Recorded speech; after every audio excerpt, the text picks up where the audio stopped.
नमस्कार, news 18 special में आपका स्वागत। मैं राहुल ओझा आपके साथ। आज बिहार में इंटर का रिजल्ट जारी होगा। इंटर के रिजल्ट का काउंटडाउन शुरू हो चुका है। आज दोपहर 1:30 बजे रिजल्ट जारी होगा।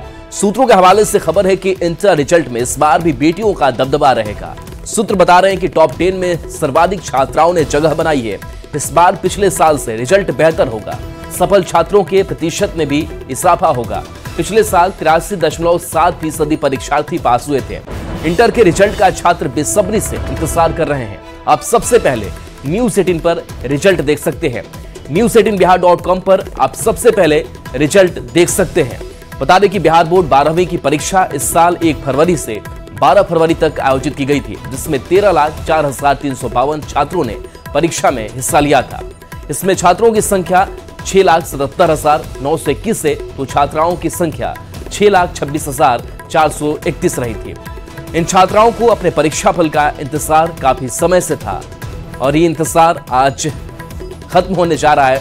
1:30 बजे एग्जाम का रिजल्ट सामने आ जाएगा और सबसे पहले न्यूज 18 बिहार झारखंड पर आप रिजल्ट देख भी सकेंगे और साथ ही news18bihar.com पर जाकर के अपना रिजल्ट सबसे पहले पता कर सकेंगे। और सूत्रों के हवाले से खबर है, इंटर रिजल्ट में इस बार भी बेटियों का दबदबा रहेगा। टॉप 10 में सर्वाधिक छात्राओं ने अपनी जगह बनाई है, जो सूत्र खबर दे रहे हैं। पिछले साल से बेहतर इस बार का रिजल्ट होगा, यह भी संभावना है। सफल छात्रों के प्रतिशत में भी इस बार इजाफा देखने को मिलेगा। पिछले साल 83.7% परीक्षार्थी पास हुए थे और रिजल्ट का काउंटडाउन अब शुरू हो चुका है। दोपहर 1:30 बजे इंटर का रिजल्ट जारी हो जाएगा। रशनीश हमारे साथ जुड़े हैं संवाददाता। रशनीश, सबसे कुछ ही घंटों का इंतजार, जब रिजल्ट अब सामने आ जाएगा, क्या तैयारी है? राहुल, बिल्कुल, जब रिजल्ट आने की घड़ी होती है तो किस प्रकार से धड़कन बढ़ जाता है ये हर किसी को याद है। और ऐसी ही कुछ स्थिति अभी छात्रों की होगी जो इम्तिहान में शामिल हुए थे। हालांकि अच्छी खबर ये है कि पिछले साल की तुलना में इस बार रिजल्ट जो है बेहतर होने की खबर आ रही है, जो हमारा सोर्सेज बता रहा है। ऐसे में जो परीक्षार्थी हैं जो इम्तिहान दिए थे, उन्हें घबराना नहीं है। महज अब 50 मिनट देर है और 50 मिनट बाद जो है चेयरमैन आनंद किशोर जो है रिजल्ट की घोषणा कर देंगे। बता दें आपको कि टॉपर्स वेरिफिकेशन में जो परीक्षार्थी शामिल हुए थे, उन्हें एक तरह से जानकारी होगी कि आखिर टॉपर कौन होंगे और उन्हीं में से कोई जो है टॉपर साबित होंगे, क्योंकि लगभग 250 की संख्या में जो टॉपर्स हैं, संभावित टॉपर्स, उनका वेरिफिकेशन किया गया था फिजिकली और उन्हीं में से जो है टॉप 20 जो है टॉपर घोषित किए जाएंगे। हालांकि उसमें से कई स्टेट टॉपर होंगे और कई डिस्ट्रिक्ट टॉपर होंगे, लेकिन देखना यह होगा कि स्टेट टॉपर कौन बनते हैं और डिस्ट्रिक्ट टॉपर कौन बनते हैं। 13 लाख परीक्षार्थियों ने परीक्षा दिया था और जो पासिंग परसेंटेज है, कहा जा रहा है कि इस बार पिछले साल की तुलना में ज्यादा होगा, यानी 83.7%। पिछले साल जो है परीक्षार्थी पास हुए थे, उसके मुताबिक रिजल्ट जो है इस बार बेहतर होगा। यानी पिछले 4 साल की तुलना में अगर बात करेंगे तो असेंडिंग ऑर्डर में रिजल्ट आ रहा है जी। मतलब धीरे धीरे साल दर साल जो है रिजल्ट का पासिंग परसेंटेज बढ़ रहा है। और जो लड़कियां हैं, जिस प्रकार से अपीयरिंग में उनकी संख्या बढ़ रही है, ऐसे में जो पासिंग परसेंटेज है और टॉप 10 की श्रेणी है, उसमें भी बेटियों ने अपना दबदबा कायम किया है और ये खबर आ रही है। हालांकि 50 मिनट बाद ये तय हो जाएगा कि आखिर टॉपर्स कौन है और स्टेट टॉपर कौन बन रहा है, टॉप 1 to 3 में कौन है, टॉप 5 में कौन है, टॉप 10 में क्या है। न्यूज 18 सबसे पहले जानकारी दिया था कि आज रिजल्ट जारी होगा और सबसे पहले हम बताएंगे कि आखिर टॉपर कौन है, रिजल्ट का पासिंग परसेंटेज क्या है और पल पल की खबर न्यूज 18 सबसे पहले देगा। राहुल, रजनीश, जिस पासिंग परसेंटेज की आप बात करेंगे, पासिंग परसेंटेज साल दर साल बढ़ रहा है, क्या आखिर मानक अपनाया शिक्षा विभाग ने और जिस तरीके से एसीएस के पाठक भी काफी एक्शन में नजर आए, क्या तब्दीलियां देखने को मिली कि एजुकेशन सिस्टम दिन पर दिन जो है वो बदलता जा रहा है, सुधरता जा रहा है बिहार का?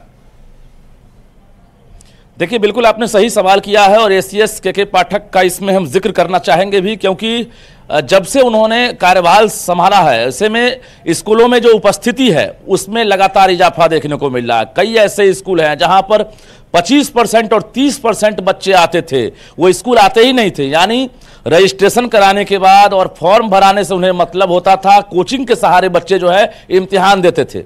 लेकिन अब ऐसा नहीं है। 2024 और 23 की बात करेंगे तो दोनों में जो पासिंग परसेंटेज है, अगर बढ़ने का कारण है तो बच्चों की उपस्थिति है और स्कूल में जिस प्रकार से पढ़ाई हुई है, ऐसे में जो टीचर है या सरकार की कड़ाई है वो भी उसका असर है। और निश्चित रूप से 75% अटेंडेंस जो मस्ट किया गया है, उसकी वजह से आज जो पासिंग परसेंटेज अधिक होने की खबर आ रही है, ये वजह हो सकती है। राहुल जी, एक चीज और समझना चाहेंगे, स्कूलों की पढ़ाई अगर बेहतर कर दी जाए तो शायद छात्रों को कोचिंग की जरूरत ना पड़े, एक्स्ट्रा खर्च करने की जरूरत ना पड़े, और वो स्कूल में ही पढ़ाई अगर गुणवत्तापूर्ण हो तो वो रिजल्ट अच्छा और बेहतर दे सकते हैं।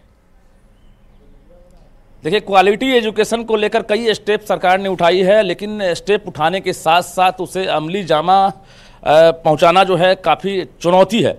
और ऐसे में जब क्वालिटी एजुकेशन स्कूल में मिलने लगेगा, जैसे अभी जो टीचर्स का अनुपात है छात्रों के मुकाबले धीरे धीरे बराबर होने लगा है।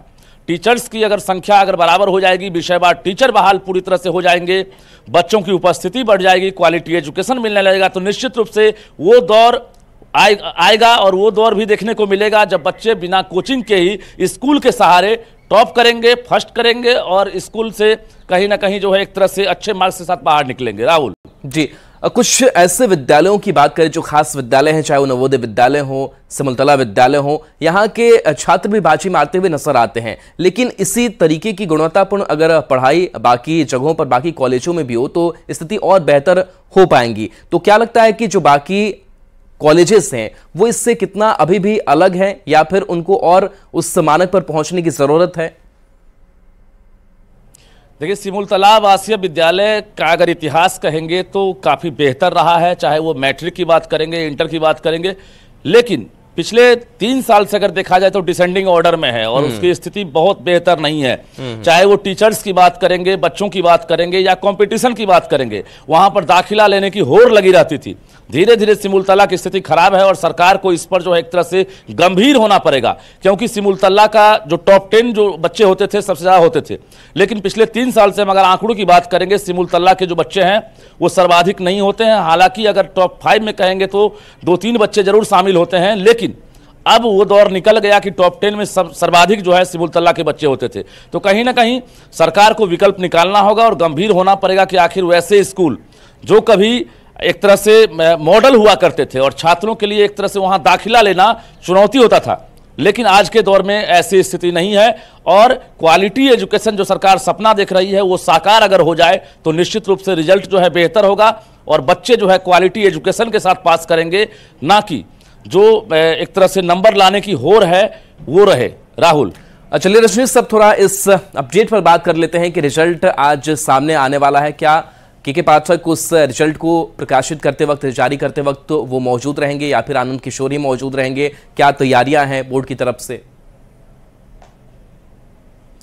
देखिए, चुनाव आचार संहिता लागू है, ऐसे में हर बार जो है शिक्षा मंत्री प्रोटोकॉल के तहत जो है बिहार बोर्ड आते थे और चेयरमैन की मौजूदगी में वो रिजल्ट की घोषणा करते थे। लेकिन इस बार कहा जा रहा है कि शिक्षा मंत्री जो बने हैं सुनील कुमार, वो बोर्ड नहीं आ सकेंगे और एसटीएस के पाठक को बिहार बोर्ड के चेयरमैन ने आमंत्रित जरूर किया है, लेकिन देखना होगा कि आखिर के पाठक पहुंचते हैं कि नहीं, क्योंकि एक दूसरे का पैरेलल है ये। और जो शिक्षा विभाग है उसके निर्देश पर बिहार बोर्ड में भी रूल एंड रेगुलेशन लागू होता है और दोनों एक दूसरे के लिए समन्वय का काम करता है। तो ऐसे में देखना होगा कि आखिर रिजल्ट को लेकर के पाठक जो है बिहार बोर्ड पहुंचते हैं कि नहीं, या फिर बिहार बोर्ड के अध्यक्ष जो चेयरमैन है आनंद किशोर, वही रिजल्ट की घोषणा करते हैं। राहुल, दबदबा बेटियों का पिछले कई सालों से लगातार देखने को मिल रहा है और जो आप खबर भी दे रहे हैं तो शायद बेटियों के लिए, और जो ये कहते हैं कि बेटियों को बहुत ज्यादा पढ़ाने की जरूरत नहीं है, अब वो स्थितियां धीरे धीरे बहुत बदल चुकी हैं। बिल्कुल, देखिए, ड्रॉप आउट की समस्या हम तो कई साल से एजुकेशन कवर करते रहे हैं और ड्रॉप आउट की समस्या इसलिए गंभीर थी कि 10th करने के बाद जो बेटियां थी वो घर बैठ जाती थी, शादी ब्याह के बाद पढ़ाई छूट जाते थे और इंटर तक जो है काफी कम संख्या में बेटियां दाखिला लेती थी। लेकिन अब वो दौर पीछे छूट गया। अब क्या है कि अब हायर एजुकेशन के प्रति जो बेटियां हैं वो काफी जो है एक तरह से लालायित हैं और जो रिपोर्ट है, जो रेशियो है, ड्रॉप आउट की संख्या काफी घट रही है और जो रेशियो है वो भी कम हो रहा है। ऐसे में जो इंटर में नामांकन लेने वाले छात्र छात्राएं हैं उसमें बेटों के मुकाबले जो बेटियां हैं वो किसी मामले में कम नहीं है और यही वजह है कि अपीयरिंग कैंडिडेट की संख्या के मुताबिक अब लड़कियां जो है टॉप 10 में, टॉपर्स की सूची में भी सर्वाधिक जो है स्थान ग्रहण कर रही है। चलिए, बिल्कुल, बहुत बहुत शुक्रिया इस अपडेट के लिए और नजर आप बना करके रखिए और लगातार न्यूज 18 बिहार झारखंड पर जो भी रिजल्ट सामने आएगा उस रिजल्ट से आपको हम रूबरू कराएंगे। चलिए तो बढ़ते आगे। शराब घोटाले में अरेस्ट दिल्ली के सीएम अरविंद केजरीवाल को झटका पर झटका लग रहा है। कोर्ट ने अरविंद केजरीवाल को 28 मार्च तक ईडी की रिमांड पर भेज दिया है। उसके पहले जमकर सियासी बयानबाजी हुई है, आपको भी वो बयान सुनाते हैं।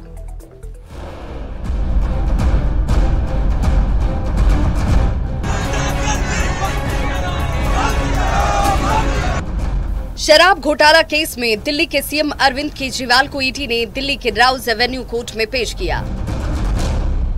ईडी ने केजरीवाल के 10 दिन की रिमांड की मांग की है। कोर्ट में सुनवाई के दौरान ईडी ने सीएम केजरीवाल को दिल्ली शराब नीति घोटाला का सरगना तक बताया। इससे पहले सीएम का मेडिकल चेकअप किया गया। पेशी के दौरान कोर्ट में लाए जाने पर पहली बार मीडिया के सामने कुछ ही सेकंड के लिए आए केजरीवाल ने कहा कि मैं चाहे अंदर रहूं या बाहर, मेरा जीवन देश के लिए समर्पित है। मेरा जीवन देश के लिए समर्पित है और चाहे अंदर हो या बाहर। मेरा जीवन देश के लिए समर्पित है और चाहे अंदर हो या बाहर। अरविंद केजरीवाल जिस अन्ना हजारे जैसे गुरु के साथ भ्रष्टाचार के खिलाफ जंग की शुरुआत करते नजर आए थे, समाज सेवी अन्ना हजारे ने केजरीवाल की शराब नीति पर सवाल उठाते हुए इसे ठीक नहीं बताया। और शराब के बारे में हम लोग आवाज उठाया था। आज वो शराब नीति बना रहा है, जिससे मुझे दुख हुआ। आखिर उसको जो अरेस्ट किया गया, अटक हुआ, वो उनकी कृति से हुआ। केजरीवाल की गिरफ्तारी को लेकर सियासत भी तेज हो गई है। बीजेपी नेता और केंद्रीय मंत्री गिरिराज सिंह ने कहा कि केजरीवाल जी खुद को कानून से ऊपर मानते रहे, जिसका खामियाजा उन्हें भुगतना पड़ रहा है। 10 सम्मन मिला इनको और 10 सम्मन मिलने के बाद भी हाईकोर्ट चले गए। हाईकोर्ट ने इन्हें बरी नहीं किया। इससे साफ जाहिर होता है कि इनके अब चेहरे बेनकाब होने लगे हैं। जो चेहरा ये अन्ना हजारे का नकाब पहन के अभी तक कोशिश कर रहे हैं उस चेहरे को बचाने का, अन्ना हजारे के आंदोलन का चेहरा आज केजरीवाल तार तार कर दिया है। अरविंद केजरीवाल की गिरफ्तारी से सियासी भूचाल सा आ गया है। चुनाव से पहले जिस तरह से केजरीवाल की गिरफ्तारी को लेकर विपक्षी गठबंधन के नेता केंद्र सरकार और बीजेपी पर हमलावर हैं, उससे साफ है कि केजरीवाल को लेकर आने वाले समय में सियासत और भी ज्यादा तेज होने वाली है। Bureau report, news 18। शराब घोटाले के आरोप में दिल्ली के मुख्यमंत्री अरविंद केजरीवाल की गिरफ्तारी क्या हुई, पूरी कांग्रेस केजरीवाल के समर्थन में खड़ी हो चुकी है। पार्टी नेता दलील दे रहे हैं कि इंडी गठबंधन में केजरीवाल के शामिल होने की वजह से कार्रवाई हुई है। ये बात और एक इसी शराब घोटाले को लेकर कभी कांग्रेस केजरीवाल पर जमकर वो कोस रही थी और घोटाले का पैसा चुनाव में इस्तेमाल करने का आरोप लगा रही थी।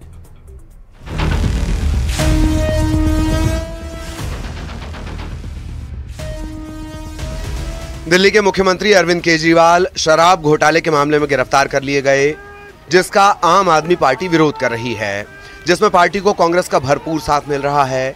साथ मिलना भी चाहिए। आम आदमी पार्टी लोकसभा चुनाव में कांग्रेस के साथ गठबंधन कर चुकी है।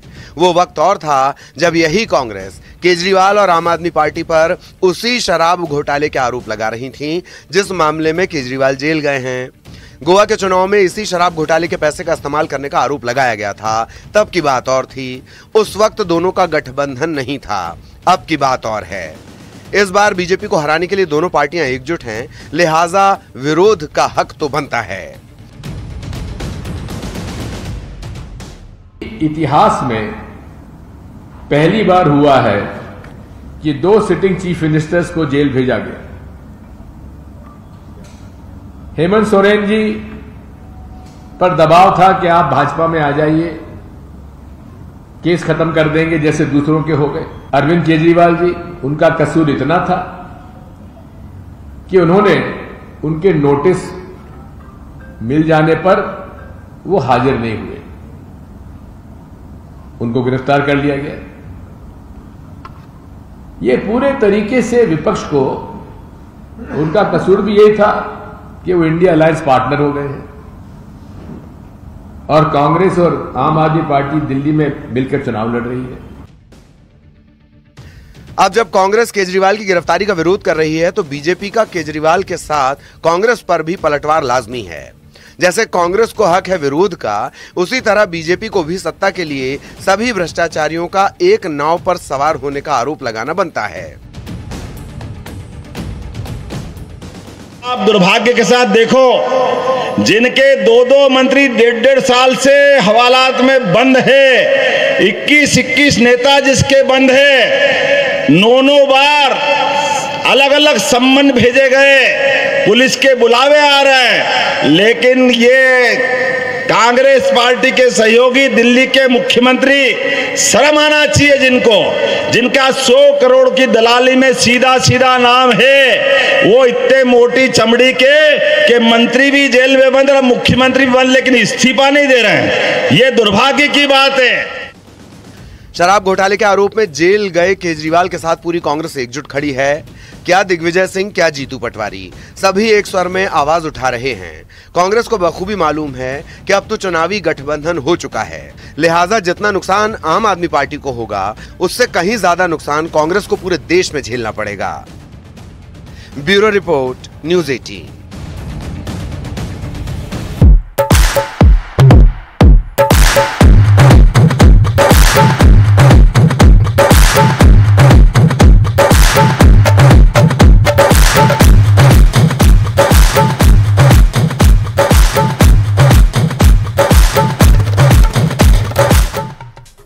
रंगों का त्यौहार होली में रंग को रंगीन बनाने के लिए कटिहार गौशाला मोहल्ले में मां बेटा संचालित गुलाल फैक्ट्री के गुलाल बेहद मशहूर हैं। इस फैक्ट्री में निर्मित अबीर गुलाल न सिर्फ बिहार के सीमांचल इलाके में बल्कि बंगाल और असम तक रंग बिखेरता है। कटिहार की इस फैक्ट्री में पुश्तैनी रूप से गुलाल निर्माण किया जाता रहा है। अब मशीनों के सहारे अबीर गुलाल निर्माण और पैकिंग होता है। फैक्ट्री संचालन करने वाले मां और बेटा से बात की संवाददाता सुब्रत। रंगों के त्योहार होली को लेकर देश भर के फिजा रंगीन हो चुका है और पूरे देश भर में गुलाल की महक फिजाओं में मिलने लगा है। इस बीच कटिहार के एक गुलाल फैक्ट्री की तस्वीर आपको दिखा रहे हैं। ये गुलाल किस तरह से बन रहा है, ये फैक्ट्री कटिहार के काफ़ी प्राचीन फैक्ट्री में से और यहाँ की जो खूबी है, ये एक हाईटेक मशीन के द्वारा गुलाल बनने के बाद इस तरह से पैकिंग होता है और सिर्फ बिहार नहीं बल्कि इस फैक्ट्री से बंगाल तक गुलाल पहुंचता है। जरा बात कर लेते हैं सबसे पहले इस फैक्ट्री के जो ऑनर है उनसे। पंकज जी, कहाँ तक जा रहा है? ये कटिहार और सीमांचल एरिया में कुछ बंगाल और कुछ थोड़ा मोड़ा आसाम जाता है माल। ये कितना साल से है? ये तो मेरा पुश्तैनी काम है, लेकिन हम जो है ना 2017 से यहाँ कंटिन्यू कर रहे हैं। पहले हाथ से करते थे, मतलब छोटा सा नाद में माल को डाल के उसमें कलर डाल के और हाथ से फिर बोतल से पिसाई करते थे। अभी क्या आधुनिक तरीके से बनवा रहे हैं, मशीन वगैरह आ गया, हाईटेक मशीन है पैकिंग का, उसके द्वारा हम लोग पैक करवाते हैं, फिर माल को डिस्प्ले मार्केट में। कौन सा रंग है इसमें? गुलाबी है, हरा है, लाल है, पीला है, बैगनी है, ऑरेंज है, ये सब कलर है इसमें। चुनाव को लेकर बाजार में क्या माहौल है? चुनाव को लेकर माहौल तो बहुत ज़्यादा गर्म है। हाँ, तो मतलब चुनाव में भी गुलाल का जो है ना डिमांड है। चुनाव में भी गुलाल? जी जी जी। तो चुनाव के बाद भी गुलाल उड़ेगा? हाँ, उड़ेगा। क्या नाम है? पंकज कुमार साहब। देखिए, ये जैसे पहले ही बता रहे थे माँ बेटा का द्वारा ये संचालित होता है। जरा बात कर लेते। बेटा गुलाल फैक्ट्री चलाता है, कितना सालों से है, कितना पुराना है? बहुत पुराना है, 2000 से पहले से ही पुराना है। आप भी देख रेख करते हैं? हाँ, हम भी देख रेख करते हैं। मेरा मालिक थे वो देख रेख करते थे, उसके साथ साथ हम सब दिन देख रेख किए हैं। अभी भी बेटा चला रहा है। हम आते हैं कारखाना, हम रहते हैं दिन भर, मेरा बेटा जाता है बाहर देखने सुनने के लिए। होली में लोगों को जीवन में रंग भरते, कितना अच्छा लगता है? बहुत अच्छा लगता है। कटिहार के ये गुलाल फैक्ट्री फिलहाल सीमांचल के साथ साथ बंगाल और असम तक के लोगों के होली में रंग भरने के लिए तैयार है। सुब्रत, न्यूज़ 18, कटिहार। रंगों का त्यौहार होली का सभी को बेसब्री से इंतजार है, लेकिन इस बार होली को लेकर असमंजस की स्थिति बनी हुई है। दरअसल इस बार 24 मार्च को रात 10:40 पर पूर्णिमा की तिथि में होलिका दहन का मुहूर्त शुरू होता है और अगले दिन 25 मार्च को भी पूर्णिमा होने की वजह से इस दिन होली नहीं मनाई जाएगी। वैसे तो हर बार होलिका दहन के एक दिन बाद ही होली का त्यौहार मनाया जाता है, लेकिन इस बार 26 मार्च को होली का त्यौहार मनाया जाएगा। वहीं असमंजस की स्थिति को दूर करने के लिए न्यूज 18 संवाददाता मुकेश कुमार ने पंडित दीनानाथ पाठक से खास बातचीत की। होली त्यौहार को लेकर लोगों के बीच असमंजस की स्थिति बनी हुई है। हमारे साथ पंडित दीनानाथ पाठक जी हैं और हम इनसे जानने की कोशिश करेंगे कि होली कब है। लोगों के बीच जो संशय है, ये होली कैसे कब मनाया जाएगा? होली 26 तारीख को। अच्छा, कारण? कारण इसलिए जब परिवार में होता है होली। अच्छा, तो परिवार जब पावेगा तभी ना होली होगा। और पूर्णिमा में होलिका दहन होता है। तो इस बार होलिका दहन का मुहूर्त कै बजे से क्या बजे तक? होलिका दहन तो 10:39 के बाद, जब रात में फूके। अच्छा, और 10:39 के बाद। कब तक है होली? पूर्णिमा प्रात होकर के हो जाता है। अच्छा, तो वो बीतेगा तब ना होली होगा। मतलब 25 मार्च को पूर्णिमा ही है। हाँ, पूर्णिमा दिन होलिका दहन और परिवार को होली। उन्होंने बताया कि होली का त्यौहार 26 मार्च को मनाया जाएगा। कारण 25 तारीख को पूर्णिमा पूरे दिन रहने वाली है और पूर्णिमा की तिथि में होली का पर्व नहीं मनाया जाता है। परिवार की तिथि में इस पर्व का आयोजन होता है। Mukesh Kumar, news 18 network.